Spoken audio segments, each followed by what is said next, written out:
శ్రీ చందనం అంటాం. ఎర్ర చందనం కాదు, శ్రీ చందనం అంటే తెల్లటి చందనం మనం నుదుటిలో పెట్టుకుంటాం కదా, ఆ చందనాన్ని అమ్మవారికి అలంకరించి కుంకం పెట్టి తెల్లటి పుష్పాలతో అర్చించి పూజించి ఒక పళ్ళెంలో పసుపు రంగు పుష్పాలు వేసుకొని దాని మధ్యలో ఒక మట్టి ప్రమిద పెట్టి 5 ఒత్తులు వేసి దీపం వెలిగించి పంచభూతారతి అంటాము.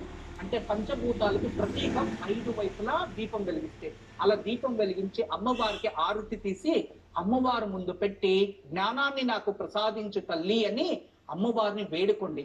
ఈ రోజు పాలని బాగా వేడి చేసి అటుకలను బాగా కడిగి ఆ పాలల్లో వేసి ఆ పాలు చల్లగా అయిన తర్వాత కొంచెం తేనె వేసి ఆ ఒక అటుకలతో పాయసం అంటాం దీన్ని, అలా తయారు చేసి అమ్మవారికి నైవేద్యం పెట్టి దాన్ని ప్రసాదంగా భుజించండి. జ్ఞాన ప్రాప్తికై ఈ రోజు సాయంత్రం సరస్వతీదేవి ముందు ఒక పళ్ళెల్లో పసుపు రంగు పుష్పాలను ఉంచి వాటి మధ్యలో మట్టి ప్రమిదల్లో పంచభూతాలకు ప్రతీకగా 5 ఒత్తులతో దీపాన్ని వెలిగించి అమ్మవారికి హారతినివ్వాలి. అమ్మవారిని స్ఫటికమాలతో అలంకరించి తెల్లని పుష్పాలతో పూజించాలి. పాలు, అటుకులు, తేనె కలిపి పాయసంగా వండి అమ్మవారికి నైవేద్యంగా సమర్పించాలి. పూజానంతరం ఆ ప్రసాదాన్ని స్వీకరించాలి.